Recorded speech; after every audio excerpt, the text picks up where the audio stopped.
how was your week? Sounds splendid. My week was good. And the reason why it was so good is because I have been playing Pokemon Legends Arceus. And in this game, they serve you this big plate filled with glistening pucks of chewiness. Potato mochi. Now, potato mochi, also known as imo mochi, is a sweet and savory handheld potato snack local to Hokkaido, Japan. And the dough is basically a Japanese version of an Italian gnocchi. Now, the fellow citizens of Hokkaido invented this potato mochi during the early days of rice farming. Look at you.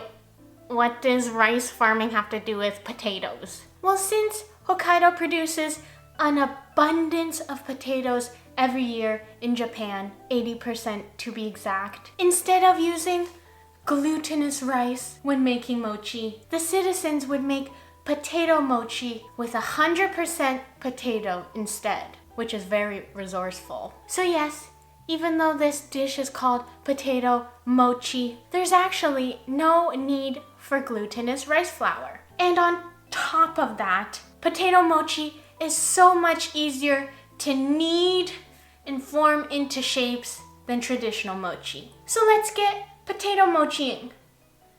Beep. So here I have some lovely yellow potatoes, aka Yukon Gold. And do not, I repeat, do not use russet potatoes to make potato mochi. Russet potatoes have high starch, low moisture, making it crumble apart into a mush when boiled. I'm gonna cut them in half and then into 6 nice pieces. Smaller potato pieces means less time needed to boil in the water. So around 15 to 20 minutes will be enough to make them fully cooked through.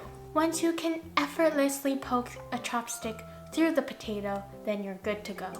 Making sure to strain the pot until the potatoes are well drained. I'm gonna mash those hot potatoes with a good old-fashioned fork. We're aiming for a silky smooth consistency similar to the fineness of mochi dough. So take your time when mashing, because we don't want to bite into large chunks of potatoes, just like how my local steakhouse makes their garlic mash. For the starch, I'm using potato starch, but you can also use cornstarch. However, the traditional dish does use potato starch. With a spatula, we're gonna fold in the starch into the potatoes until it forms a nice dough that doesn't stick to your finger when you poke it. If it still leaves a sticky residue on your finger, then you can add more starch. Now, since the potatoes are still warm, you'll find that the dough is too soft to form. Simply pop a lid onto the bowl and place it into the fridge for about half an hour. And as we wait for our dough to cool, we can start preparing our nori, which is a type of seaweed used for sushi rolls. But if you can't find nori, you can also use roasted seaweed snacks. Origami style, I'm cutting the nori by folding it. Now the sheet I'm using already has these lines, so I'm just gonna fold them against these lines because I find that they actually make the perfect size strips. And if you don't have the lines, then just fold it in half, then half again, then into thirds. I'm setting them aside into a Ziploc baggie for later. After 30 minutes is up, your dough should be cool to the touch and firmed up. No need to knead it, just plop the dough onto a clean surface and roll it into a thick snake. I'm gonna divide the dough into 6 pieces. You can also divide it into 4 or 8, depending on how big or small you want them. But I find that 6 pieces is a happy medium for LookCatchu. Grabbing a dough ball and rolling it into a sphere between my palms. I'll push the ball down until it forms a flat disc about the thickness of a McDonald's hamburger patty. But don't be too generous because we're aiming for the dollar-size menu, not the quarter pounder. You could also roll the dough out into a sheet and cut it using a round cookie cutter. But who needs a round cookie cutter when we have 2 working hands? Transfer them onto a plate, covering the pieces with a wet towel to prevent them from drying out. Now in a small saucepan with the heat off, sprinkle some white sugar and then pop a little soy sauce. I also have some mirin in my fridge, so I'm gonna add a little. Now the reason why I say mirin is optional is because some people may not have access to mirin. So if you don't have it, just skip it. But if you guys didn't know, mirin is a sweet rice wine that adds a deeper and more umami flavor to the dish. And if you guys like to cook Japanese recipes, then I highly recommend picking up a bottle of mirin the next time you go to your local Asian supermarket. Add a splash of water, and finally your starch of choice. I'm using potato starch. Then we're gonna do a little mixy mix. We're gonna do a little mixy mix. Once the starch has fully dissolved, we can then turn on the heat to medium and whisk constantly until it forms a thick consistency. Now the sauce will thicken pretty instantly because of the starch, and you'll know when you're ready when you whisper to yourself, wow, that's a thick, glistening sauce of sweet soy amazingness. In a pan, I'm adding in some vegetable oil until it's half an inch up. And don't be shy with the oil. The more, the merrier for your potato mochi. Stove on medium-high heat.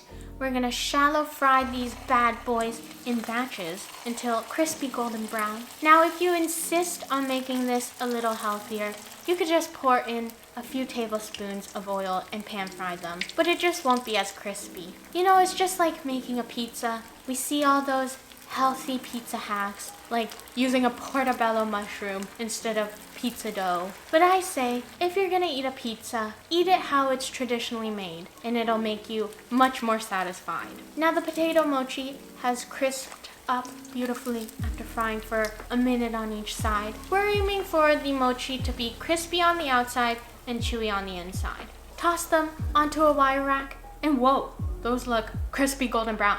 Now with your sweet soy glaze, brush a thick coating on the top of both sides of the potato mochi. The amount of sauce you can use is up to personal preference. Some people like a thin coat of sauce, but I like to brush it generously until it's dripping down onto the pan. I'm going back 2 to 3 times until I see what I like. You could also dip the individual mochis directly into the sauce, but I find that the potato mochi absorbs the sauce pretty quickly, thus making it hard to remove from the pot once it's been dunked in. Let them rest on the wire rack until the sauce has settled a bit, and during this resting process, the starch will start to gelatinize, making it easier for the nori to grip onto the potato mochi instead of a slippery nori mess. Grab a piece of that nori we cut up earlier and wrap it around the mochi so that the seaweed stops halfway. This will give the perfect ratio of seaweed to potato mochi. And the nori doubles as a holder so your hands won't get sticky. Nori is to potato mochi as crust is to pizza. Or you could just grab them with some chopsticks and eat it directly off the plate. But it is more fun when you can eat it with your hands. Best eaten while still warm. So let's head to the taste test.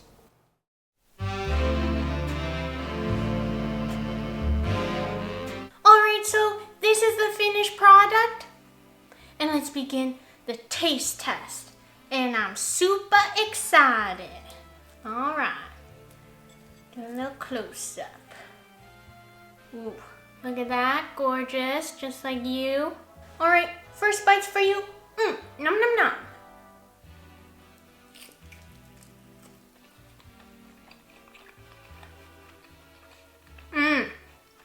This is what the inside looks like. Nice and mochi-like.